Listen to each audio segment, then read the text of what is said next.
Good morning प्यारे विद्यार्थियों, online class में आपका स्वागत है।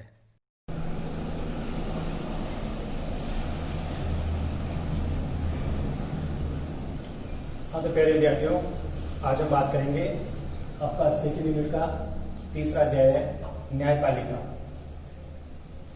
सर्वोच्च न्यायपालिका के बारे में कि सर्वोच्च न्यायपालिका की जो संरचना है वो किस प्रकार होती है। तो सबसे पहले हम बात करते हैं कि सर्वोच्च न्यायालय है क्या। तो देखिए, हमारे देश का जो सर्वोच्च न्यायालय है वो वास्तव में विश्व में सबसे शक्तिशाली न्यायालयों में से एक माना जाता है। 1950 में ही सर्वोच्च न्यायालय ने संविधान की व्याख्या और सुरक्षा करने का महत्वपूर्ण भूमिका निभाई है। इसके साथ साथ कि हम न्यायपालिका को कैसे स्वतंत्र बना सकते हैं, उसको कैसे स्वतंत्रता दी जा सकती है, साथ साथ उसे कैसे सुरक्षित भी रखा जा सकता है। तो हम बात करते हैं कि सर्वोच्च न्यायालय के जो न्यायाधीश है उन न्यायाधीशों की नियुक्ति वो कैसे की जाती है। तो सर्वोच्च न्यायालय और उच्च न्यायालय के अन्य न्यायाधीशों की नियुक्ति है वो राष्ट्रपति भारत के मुख्य न्यायाधीश की सलाह पर करता है। इसका अर्थ यह हुआ कि नियुक्ति के संबंध में वास्तविक जो शक्ति है वो मंत्रिपरिषद के पास में है। किसके पास में है? मंत्रिपरिषद के पास में। पर अगर हम बात करें तो हमारे यहाँ पर एक व्यवस्था है जिसे हम कोलेजियम व्यवस्था कहते हैं। क्या कहते हैं? कोलेजियम व्यवस्था।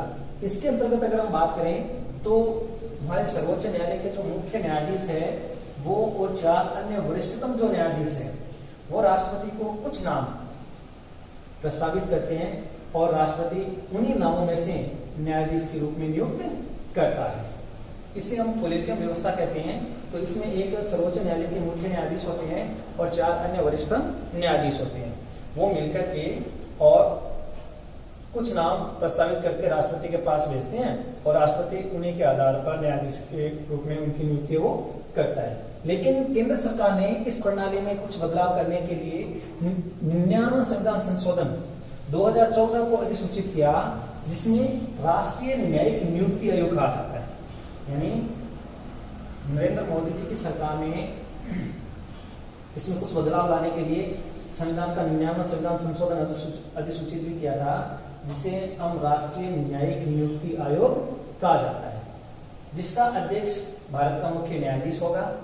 इसके साथ साथ इसके अलावा सर्वोच्च न्यायालय के 2 वरिष्ठ न्यायाधीश होंगे, केंद्रीय विधि और न्याय मंत्री होंगे तथा 2 प्रबुद्ध व्यक्ति होंगे। इस तरह से इस प्रकार यह आयोग 6 सदस्य होगा। यानी इसमें 6 सदस्य होंगे जो सर्वोच्च न्यायालय के न्यायाधीश और अन्य मुख्य न्यायाधीश और अन्य न्यायाधीशों की नियुक्ति वो करेगा। लेकिन इस आयोग को सर्वोच्च न्यायालय की संवैधानिक पीठ ने निरस्त कर दिया और पुरानी वही कोलेजियम व्यवस्था वो लागू कर दी। तो इसका अर्थ हो गया हमारे यहाँ पर यदि न्यायाधीशों की नियुक्ति करनी है तो सर्वोच्च न्यायालय के मुख्य न्यायाधीश और 4 अन्य वरिष्ठ न्यायाधीश कुछ नामों के प्रस्ताव को राष्ट्रपति के पास भेजते हैं और राष्ट्रपति उन्हीं नामों में से किसी एक को न्यायाधीश के रूप में, मुख्य न्यायाधीश के रूप में वो नियुक्ति देते हैं। तो ये प्रक्रिया हमारे यहाँ पर न्यायाधीशों की नियुक्ति की। नेक्स्ट आपके बात में आता है कि भाई ये तो चीज है न्यायाधीशों के लिए। तो इसमें आपके देखोगे कि ये जो 99वां संविधान संशोधन है ये लाया गया था और इसको बाद में 121वां संविधान संशोधन भी उसमें बदलाव किया गया, जो यही आपके राष्ट्रीय न्यायिक नियुक्ति आयोग के नाम से वो जाना जाता है। अब हम बात करते हैं न्यायाधीशों को उनके पद से हटाना, यानी किस प्रकार न्यायाधीशों को उनके पद से हटाया जा सकता है कि न्यायाधीशों को कौन उनके पद से हटाने का कार्य वो करता है।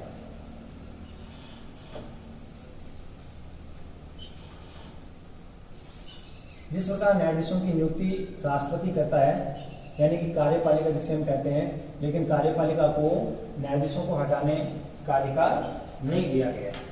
तो फिर उनको हटाने का अधिकार किसको दिया गया है? देखो, न्यायाधीशों को पद से हटाना, पद से हटाना। तो न्यायाधीशों को पद से हटाने के लिए सर्वोच्च न्यायालय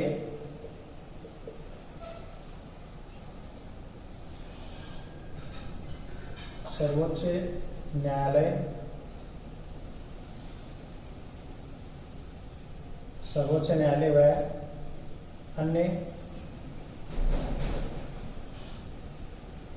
सर्वोच्च न्यायालय व अन्य न्यायालयों के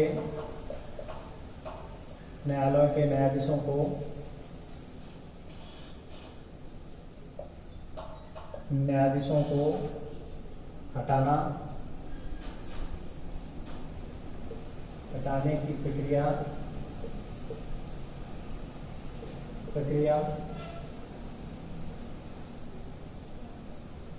हटाने की प्रक्रिया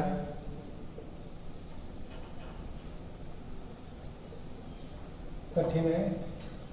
क्योंकि देखो सर्वोच्च न्यायालय न्यायालय के जो न्यायाधीश है उनको हटाने की प्रक्रिया काफी कठिन प्रक्रिया है। कदाचार साबित होने अथवा जैसे कदाचार अथवा अयोग्यता की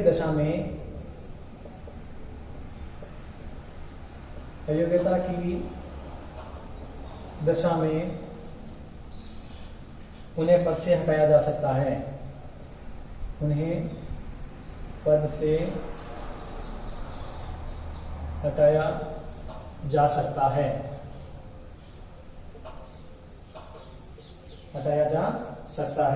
इसके साथ साथ न्यायाधीश के विरुद्ध आरोपों पर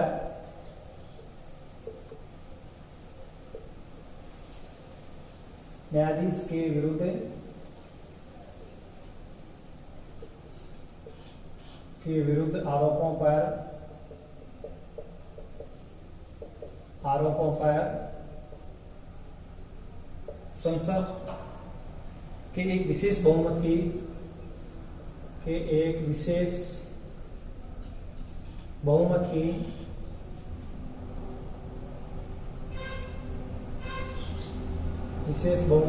आवश्यकता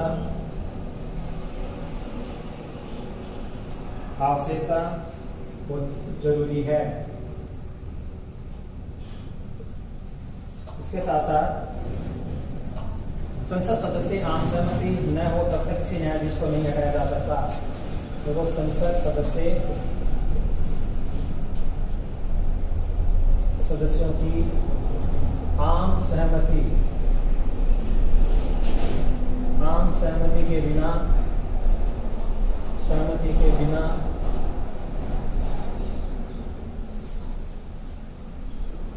न्यायाधीशों को पद से नहीं हटाया जा सकता। नहीं हटाया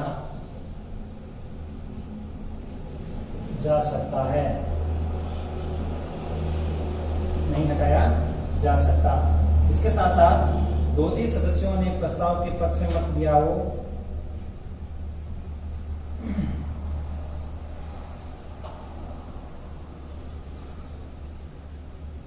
जहां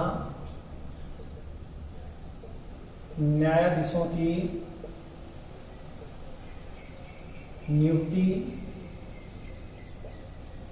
कार्यपालिका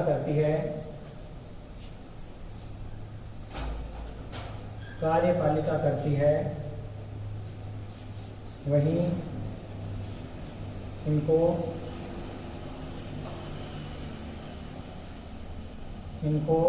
हटाने का अधिकार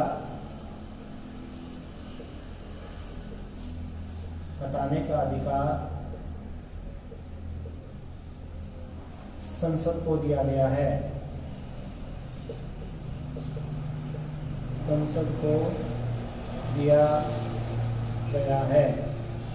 द्वितीय बहुमत के आधार पर यदि किसी भी न्यायाधीश के विरुद्ध कदाचार या इसके साथ साथ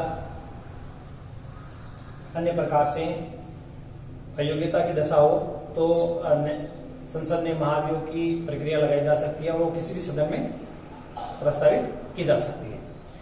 अब हम बात करते हैं न्यायपालिका की संरचना कि हमारे यहाँ देश में न्यायपालिका की जो संरचना है वो किस आधार पर है वो रखी गई है। सबसे पहले कौन सा न्यायालय आता है, उसके अधीनस्थ कौन सा आता है, उसके बाद कौन सा न्यायालय वो आता है। तो न्यायपालिका की जो संरचना है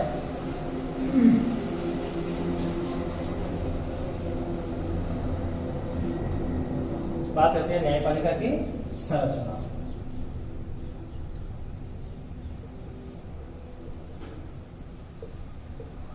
न्यायपालिका की संरचना।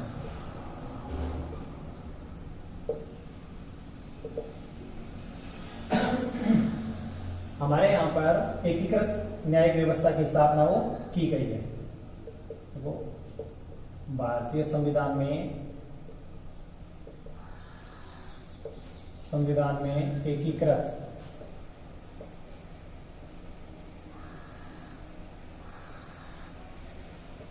एकीकृत न्याय पालिका की स्थापना की गई है। एकीकृत न्यायपालिका की स्थापना की गई है। बाद में न्यायपालिका की संरचना भारत में न्यायपालिका की संरचना पिरामिड की तरह की गई है। पिरामिड की तरह की गई है। तो सबसे पहले अपने यहाँ पर आता है सर्वोच्च न्यायालय। सर्वोच्च न्यायालय। सर्वोच्च न्यायालय, तो इसमें देखो, इसमें सबसे पहली बात आती है कि इसके फैसले सभी अदालतों को मानने होते हैं। इसके फैसले सभी अदालतों को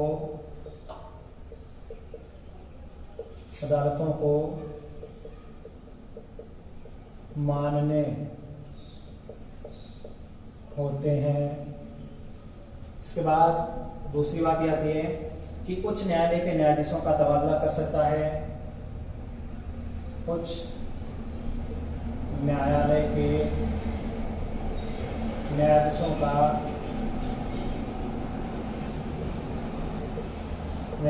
का तबादला कर सकता है।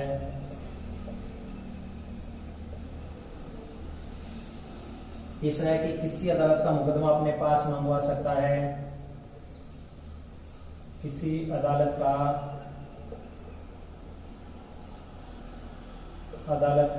मुकदमा अपने पास मंगवा सकता है। अपने पास मंगवा सकता है। तो होता है कि उच्च न्यायालय में चल रहे मुकदमे को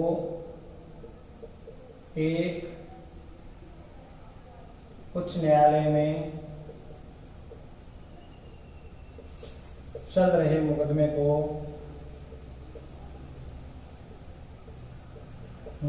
को दूसरे उच्च न्यायालय में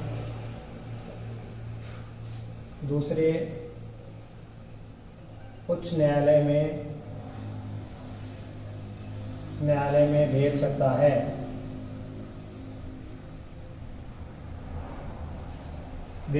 है। इस तरह से ये चार ऑप्शन है कि सर्वोच्च न्यायालय है वो किस प्रकार से इसकी संरचना की गई है कि इसके सारे फैसले वो सभी अदालतों को मान्य होंगे। उच्च न्यायालय के न्यायाधीश का तबादला कर सकता है, साथ साथ किसी भी अदालत का मुकदमा अपने पास मंगवा सकता है और एक उच्च न्यायालय में चल रहे मुकदमे को दूसरे उच्च न्यायालय में भी भेज सकता है। इनके अधीन आते हैं उच्च न्यायालय। पहली सीढ़ी है वही, दूसरी आपके आती है उच्च न्यायालय। उच्च न्यायालय में क्या क्या है देखो, एक तो नंबर 1 निचली अदालतों के फैसले पर की गई अपील पर सुनवाई करता है। निचली अदालतों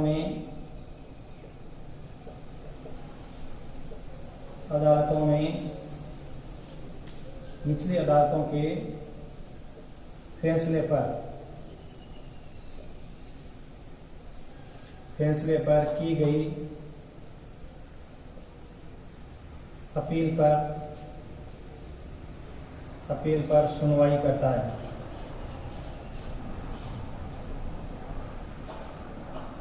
यानी नीचे की अदालत के फैसले पर अगर उच्च न्यायालय में अपील की गई हो तो वहां पर वो सुनवाई कर सकता है। दूसरा कि मौलिक अधिकारों को बहाल करने के लिए मौलिक अधिकारों को बहाल करने के लिए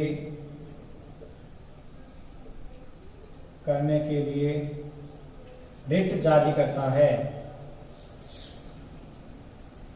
रिट जारी करता है। तीसरा है राज्य के क्षेत्राधिकार में आने वाले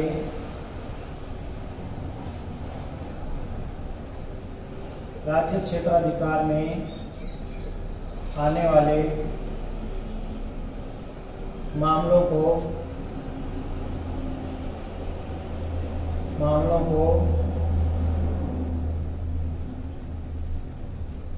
का निपटारा करता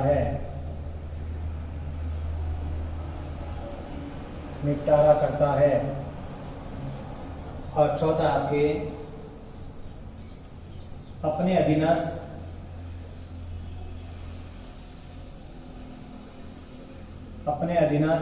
अदालतों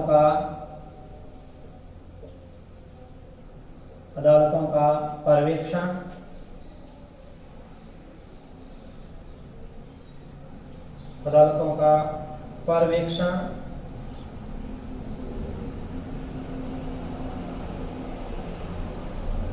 पर्यवेक्षण व नियंत्रण करता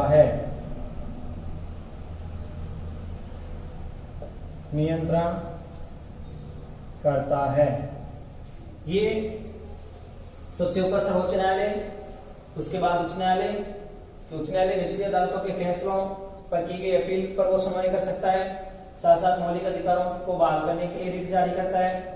राज्य क्षेत्राधिकार में आने वाले जो भी मामलों का निपटारा करता है। इसके साथ साथ अपने अधीनस्थ जो अदालतें हैं उनका वो पर्यवेक्षण करता है, साथ साथ में उन पर नियंत्रण भी करता है। ये आपके सर्वोच्च उच्च न्यायालय है वो अपना कार्य वो करता है। तीसरी जो सीढ़ी है जिसे हम पिरामिड के रूप में कहते हैं वो आपकी आती है निचली अदालतें, जिनमें जिला न्यायालय जो है और जिला न्यायालय के बाद में सबसे छोटी अदालतें आप कहते हैं निचली अदालतें। तो जिला जो न्यायालय है जो प्रत्येक जिले के अंतर्गत होता है, जिसे हम जिला हेडक्वार्टर का न्यायालय भी कर सकते हैं। तो आपकी तीसरी जो है वह जिला न्यायालय।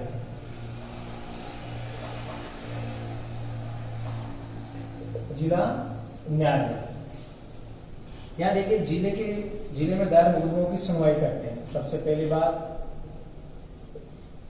जिले में दायर मुकदमों की सुनवाई करता है।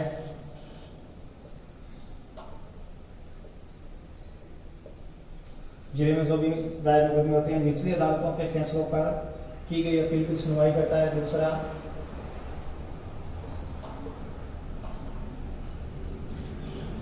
निचली अदालतों के फैसले पर की गई अपील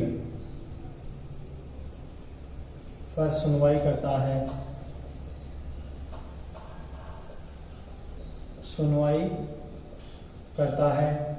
इसके साथ साथ गंभीर किस्म के आपराधिक मामलों पर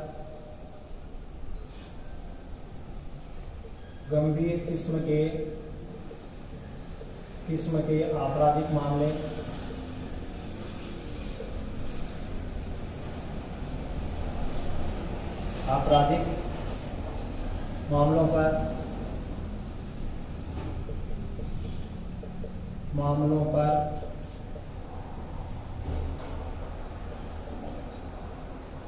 निर्णय देता है। अब आपका चौथा अधीनस्थ न्यायालय। अधीनस्थ न्यायालय ये आपके चौथा और निचले न्यायालय, जिसे आप मुस्लिम कोर्ट कहते हैं, ये छोटे छोटे न्यायालय जिनमें फौजदारी और दीवानी किस्म के मुकदमे, फौजदारी व दीवानी किस्म के न्यायालय, दीवानी किस्म के मुकदमों पर विचार करते हैं, मुकदमों पर विचार